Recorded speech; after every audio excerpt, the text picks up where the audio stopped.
Okay, so here we keep going, guys. The 6-2 and the 6-3, integrity. On the left hand cross of healing. The wisdom to secure one's identity through careful consideration of the restrictive potential of commitments, determination to say no to restrictive commitments, or deceiving oneself and others by overextending one's resources and eventually of being in the position of having to break promises. A drive for success that will not say no and will end up breaking promises. It's a funny line, this integrity line.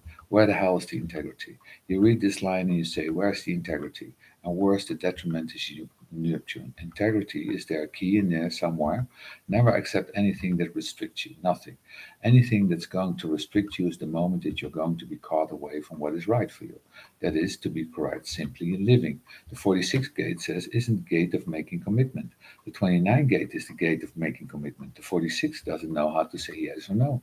It's never known how to say yes or no.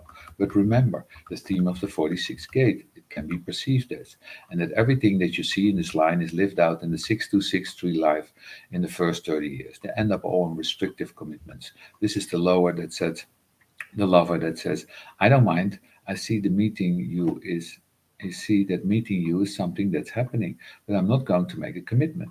I ruin it because the moment I make a commitment, I get into how do I make this work between you and me.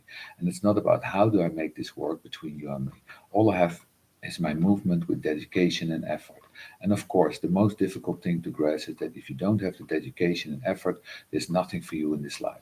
You must be out there, you must be involved, and you must be in the heart of the life process, but surrendered with no expectation, no pattern, no anything, because it doesn't matter what I give to you, what life gives you. You should always perceive it as any way you like it.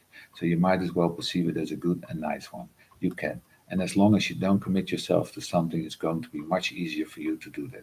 And we're not talking about that. Remember, I'm talking you to a much deeper level there.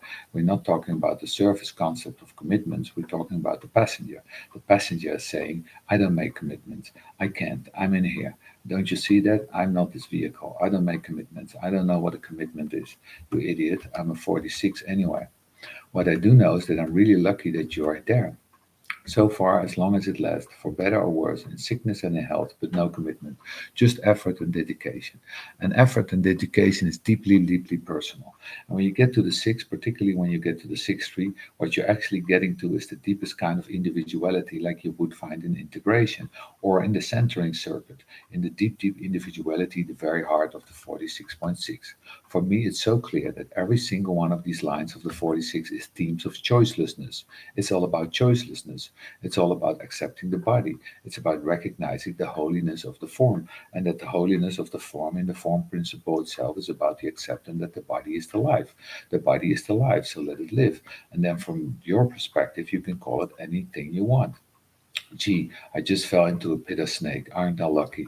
And look, I got out and I didn't get bitten. Aren't I lucky? What a great life. After all, you could make it up anything you want about your life. You do anyway. We all do. This is what it's saying. It's saying you can call it anything you want, anything you like. Who cares what you call it? It just helps you live it.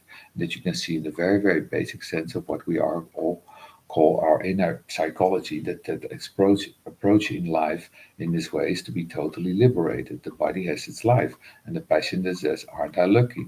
And everything is okay. If you don't get this now in the 46.6, you're going to open up in this next wonderful door, the 18. You want to go there? You want to play this game? It's much better to just say, hey, I'm very lucky. I don't want to get into the 18 shit. I don't want to deal with all that stuff. Oh no, please, I'm going to go back to duality, going to go back to heartache, going to back to fear. Just consider yourself lucky. And if you consider yourself lucky, don't come here tomorrow. We'll bypass the spleen, the magic of the 46. The 46 is something very, very special. The 4629 will only discover after, never during. And that discovery after is subjective as hell. It's up to you what you think you discovered. I had a wonderful day today. Thank you very much. Yeah, such a joker. So grateful to have met him when he was still alive. No, thank you very much.